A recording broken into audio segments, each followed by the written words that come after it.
तो मैं इस वक्त लद्दाख में हूँ। लद्दाख एक इकोलॉजिकली सेंसिटिव टेरेन माना जाता है हिंदुकुश हिमालय में। कहा जा रहा है कि जिस तरह से ग्लोबल वार्मिंग का पैटर्न चल रहा है, अगर ये ऐसा ही कंटिन्यू रहा कि कॉन्सिक्वेंसेस काफी इरिवर्सिबल हो सकते हैं। कारण उसका ये है, जो यहाँ का क्रायोस्फीयर है वो काफी इंटीमेटली एसोसिएटेड होता है यहाँ के लाइवलीहुड के साथ, क्योंकि अनलाइक सेंट्रल हिमालय और ईस्टर्न हिमालय, इस लद्दाख हिमालय में जो सस्टेनेबिलिटी आपकी होती है वो ice pack melt, snow melt या ग्लेशियल मेल्ट पर डिपेंड करती है। ये कहा जा रहा है कि अगर क्लाइमेटिक वार्मिंग का ट्रेंड इसी ढंग से कंटिन्यू रहा, प्रोबेबली ये ग्लेशियर्स काफी हद तक अपना मास लॉस कर पाएंगे। तो जैसे कि मैंने आपको कहा था कि इससे पहले का जो मेरा वीडियो था 4200 इयर्स ग्लोबल ड्रॉट, उसके बाद मैंने कहा था कि मैं आपको last after little ice age के बाद के क्लाइमेटिक कंडीशन और आज के जो कंसर्न्स हैं उसके बारे में आपको बताऊंगा। ये उसी के सिलसिले में जो है वो आपके सामने है। सबसे पहले मैं आपको उस ग्रीन हाउस गैस के बारे में बताना चाहता हूँ जिसकी काफ़ी चर्चा हो रही है, कार्बन डाइऑक्साइड। दूसरा भाग, इससे इम्पैक्ट क्या हो रहा है टेम्परेचर में, ये बताने की कोशिश करूँगा। तीसरा पार्ट मेरा इसमें ये होगा कि इसके कॉन्सिक्वेंसेस क्या होने वाले हैं, लाइकली कॉन्सिक्वेंसेस क्या होने वाले हैं, ये बताने की कोशिश करूँगा। Now start with my first component of my video, that is how the carbon dioxide story evolve. Friends, in the early 50s, there was a strong realization that there is a relationship between the carbon dioxide and the global climate change. And this motivated a young researcher, and he was a postdoctoral fellow in Caltech, that he wanted to understand the carbon dioxide dynamics. And for that, he was looking for funding to procure infrared gas analyzer, which he tried to convince his seniors at Caltech, and finally he got the money. Once he got the instrument, because prior to the infrared gas analyzer, people were using the titrometry. The question came, where is he going to put the instrument? He wanted to have a place where things should be clean and it should give him the average out global carbon dioxide picture. So it was decided to go to Hawaii, and they had a station called the Mauna Loa. The instrument was put there. In 1957, this gentleman, the young postdoctoral fellow named Charles David Killing, become very famous now. We know that carbon dioxide variability curve is a Killing curve. So this gentleman started making the measurement in 1957, and in 2 years of his measurement, he could able to understand that there seems to be the additional contribution of the carbon dioxide in the atmosphere, which is not natural. Probably it is coming from the anthropogenically burned fossil fuel. Once you got that information, the 2 years data helped him to synthesize it. And in science, feeling is one thing, translating the feeling into reality in a peer-reviewed scientific journal, which is very important for every scientist. He did that. And the first paper he published in 1916 tells us. And that sets the ball rolling for the people to think about the role of carbon dioxide and global warming. Importantly, there was also some confusion about the peaks and the valleys in the carbon dioxide measurement curve, both in the diagonal variation or in the yearly time scale. Nicely explained by him that if you take a yearly average, that the peak represents the period when the photosynthesis is at the lower level because trees shed the leaves. And the valleys are the period when the plants are bloomed with the leaves and photosynthesis enhances the consumption of the carbon dioxide. This is what, and that you can really translate into the longer time scale. That is what is contributes. Mind you, for the young generation, this man has got a tremendous dedication. The measurement which started in 1957, he continued to measure it till his death in 2005. And because of the contribution of Charles David Killing, that people finally now compelled to sit together in 2015 in Paris, called the Conference of Parties, where 196 countries came together because they realized what he realized in 1960, that indeed the carbon dioxide, which is a major greenhouse gas, something like 70% or so, if not controlled or if the emissions are not curtailed, the planet Earth is not having a very good future ahead. That is what the great contribution of this man. There is no denial that the work of Charles David Killing laid the foundation for the current debate on climate change. So much so that it compelled the world community together in 2015 at Paris, where 196 delegates participated under the banner of Conference of Parties, also known as a COP15, to find ways how to combat global climate change. There 196 countries decided that something has to be done drastically to cut down the greenhouse gas emissions, particularly the carbon dioxide. The IPCC scrutinized more than 6,000 peer-reviewed scientific papers, and based on the data and some model simulation, they came to this conclusion that comes whatsoever, we have to bring down the temperature of planet Earth to below 1.5 degree, which is also called the capping temperature. Now, how we are going to do that? The estimate indicate that to maintain a capping of 1.5 degree, the emission, that is the greenhouse gas emission, has to be cut down to 50%. And if we start it as on today, then I think by 2030, some scientists suggest that probably we can maintain the global temperature to around 1.5 degree from the pre-industrial value here. Now, the important question comes that when you get so much of the temperature variability, how do you really infer that we have indeed reached the climate tipping point of 1.5 degree? For that, the World Meteorological Organization has suggested that the 1.5 degree temperature is persist over a period of 20 years, then we can say that we have indeed reached the tipping point temperature. In 2023, Bett and his team published a paper in Nature. In that, they have plotted the global average temperature from 1970 to 2022. They observed that there are three step functions. So the very first rise they've observed occurred between 1982 to 1988, when the global mean average temperature increases to 0.5 degree from the pre-industrial value. The second major jump in the temperature rise, crossing 1 degree centigrade, occurs around 2012. This temperature rise of 1 degree is an average of last 20 years. The third one, which we don't have the 20-year data, that was observed in 2022. Of course, it has got a last 10-year data also. The temperature increased by 1.2 degrees centigrade. If you put a crude trend line on this temperature curve, what you find, there is a linear increase almost from 1970 to 2022, and if you have got a data for 2024-25, I'm sure that it is going to follow the same trend. So based on this, what they have done, they made a projection for when really we are going to hit the climate tipping point temperature of 1.5 degree. And then they projected through the dashed line. You can see that. Another question which comes to everybody's mind, that did the Earth in the recent time witness the 1.5 degree increase in the temperature? Yes, there are 5 times in the recent past when the Earth witnessed 1.5 degree temperature. This is 2016, 2017, 2019, 2020 and 2023. In fact, 27 July 2023, according to Scientific American report, is considered as the warmest year in the recent century. Now, the question comes that what will happen if the temperature goes beyond 1.5? Scientists are now talking about a thing called our climate tipping point or global tipping point. What does it mean? Science is improving. People are trying to understand if the global average temperature rises above 1.5 degree, it is going to have a kind of a cascading impact. And all the meteorological and ecological indicators suggest that probably we are heading towards the climate tipping point, that is CTP. The Global Tipping Point report of 2023, led by Lenton and his team. Based on this report, some synoptic scale major Earth surface element or ecosystem that are likely to be impacted by anthropogenic warming are shown in this figure. For example, the coral reef die-off events due to elevated sea surface temperature, leading to the bleaching and the potential death as observed in the Great Barrier Reef. You see the Amazon rainforest, which is of vital importance, not just because of for food, water and medicine, but to help stabilize the global climate, is under threat. The global rise in the temperature is already being felt in the polar ice caps. For example, the West Antarctica ice, which is largely a self ice, that means it is in contact with the sea water, is showing the sign of accelerated melting.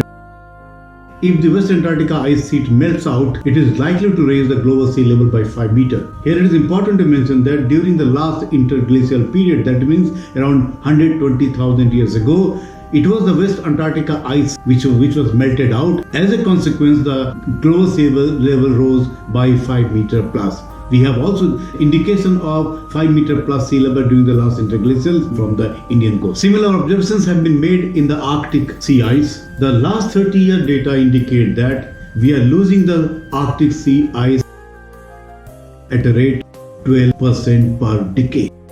if the greenhouse gas emissions are not curtailed, it is likely that by 2040 will be free from any ice. And this is going to have a very serious consequences on the northern hemisphere climatic regime, because we know that Indian summer monsoon, or for that matter the South Asian monsoon system, is intimately coupled with the sea ice dynamics of the northern Atlantic. Hindu Kush Himalayan region is considered as the third pole. That's because of the fact that it contains the highest concentration of the glaciers outside the polar region. There are a lot of studies which have been conducted in the recent past, and all the studies are indicating towards the very fact that if the current trend of emission persists and the way the temperature has already crossed 1 degree centigrade, the chances of majority of the glaciers losing maximum mass is a likely possibility.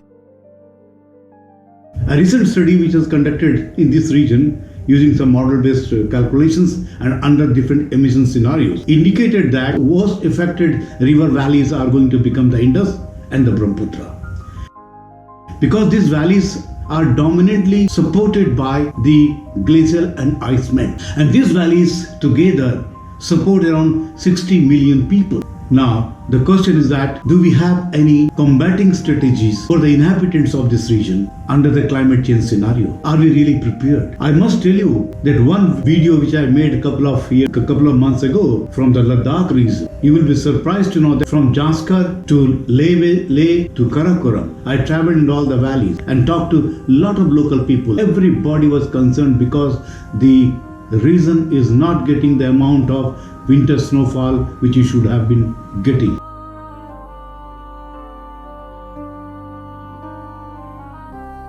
देखो sir, काफ़ी सारे से changes है sir. जैसे कि मौसम के हिसाब से देखेगा तो यहाँ पर हम जब बच्चे बचपन में थे तो उस टाइम कम से कम 4-5 फुट बर्फ गिरते थे सर। हाँ सर, ठीक हो रहा सर। बड़े बारिश जो जिस टाइम पे होना चाहिए था उस टाइम से नहीं हो रहा था सर। ऐसे होता है सर, पहले ज़माने में होता था बारिश छोटे, आजकल का बारिश होता है बिल्कुल एकदम बारिश होता है तो फिर ये ज़मीन पे पानी बहना शुरू हो जाता है। And this is leading to not only the tremendous scarcity in the water availability, but also affecting their agriculture. Similar is the case in the central Himalaya. In fact, the rhododendron, which is I think the national flower of Nepal, is completely confused. Sometimes it is blooming in the month of December, sometime in the month of April, sometime in the month of February. That is a kind of response the ecosystem is getting from the anthropogenically induced climate perturbations in the Himalayan region. There is a tremendous fear about the degradation of the permafrost.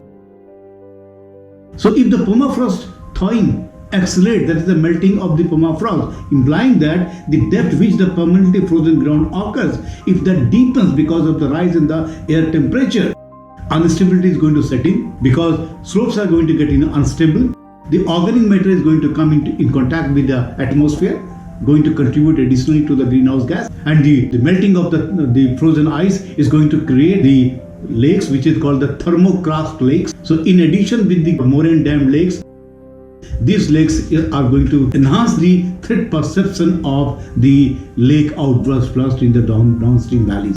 Now, according to Professor S.P. Sati, a well-known environmental scientist in the Uttarakhand Himalaya, working there for last 20 years, he tells us that Glough alone cannot create the kind of a havoc which we are anticipating. If the Glough is not supported by the precipitation component, the magnitude of indentation, or you can say the flood magnitude, is not going to become very high. Therefore, he quotes an example of the 2023 South Ladakh Lake disaster. Now, South Ladakh Lake disaster happened during the time of monsoon, which now we all know that around 60% of the water got released, 40% still remains over there. But the magnitude, according to Professor Spisati, in the Tista Valley was so high that it cannot really happen simply because of 60% water release. Therefore, if the Glough occurs during the monsoon period, then it will have an amplified effect. But if it happens like the Rishi Ganga disaster of February 2021, during the period when there is no precipitation, the downstream indentation is going to become minimal, provided the river valley is not obstructed by the barrages. The climate change in the Himalayan region is already knocking at the doorstep. The writing is on the wall, it is different that we are not willing to read it. I have some experience of working in the Ladakh Himalaya and in the central Himalaya. I have witnessed the extreme hydrometeorological events and their impact on the Earth's surface process. For example, the 2010 August incidents of Leh cannot be forgotten. 2-hour torrential rain completely turned Leh town upside down. The reason being, those valleys which were not supposed to be plugged by the human developmental activity were clogged by the houses and other constructions. Because people in Ladakh never realized that they could ever get this much of rain, because the average rainfall is around 100 millimeter plus or so. Similar is the case in 2013 in the central Himalaya, which devastated many river valleys. The major devastation occurred in the Mandakini valley of the Alaknanda tributary. This devastation is also known as the Kedarnath disaster. You know what happened? The paraglacial sediments got mobilized. And what are the paraglacial sediments? These are the sediments left behind by the glaciers in the geological past, and most importantly after the Little Ice Age. Enormous amount of these sediments you can see if you go above, say, for example, 3,500 to 4,000 meters. And these sediments are so susceptible to mobilization because they are unconsolidated. Under the global warming scenario, it has been predicted that the extreme rainfall events are going to increase and they are going to penetrate the orographic barrier, that is the high Himalayan barrier, and are going to go into the trans-Himalayan area. So this happened in 2013, then it is again being repeated in 2021, 7th February. I was witness to this event because on 6th February 2021, I was standing on the same bridge which you see in this video. Similarly, many people know in 2023, I think in the month of August, a village called Juma in the Dhauliganga valley, just I think 25 kilometers upstream from the 2021 disaster, a small lake in the Sag glacier got busted. It also swept away a bridge. It happened in the evening. There was no rain. Nobody noticed it. The 9th July 2023 Byas River flood is known to everyone. This picture is from the Buntar area where Parvati River meets the Byas River.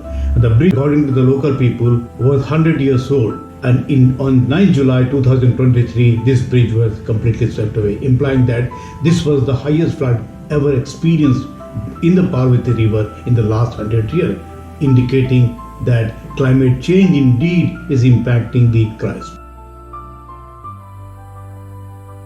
An increasing frequency and magnitude of the extreme events in the Hindu-Kush-Himalayan region motivated many scientists to take up the studies in order to understand why such processes are happening. That is one thing. Is it alone the climate? Second, how they are getting triggered? And third and most importantly, what are the kind of precautionary measures we must take in order to protect the precious life and the infrastructures? साथियों, ये video थोड़ा सा लंबा हो गया because इतने सारे elements को मुझे कनेक्ट करके कोहेरेंट स्टोरी की तरह प्रेजेंट करना था, और खास करके जब मैं इस वीडियो को बना रहा था तो मेरे दिमाग में वो जनरेशन नेक्स्ट थी जो इस क्लाइमेट चेंज की त्रासदी को फेस करेगी. Well, so let me conclude now. We also know friends that the politicians are, I am not blaming them, they are also human being, but we do not find a connect between the scientist and the politicians.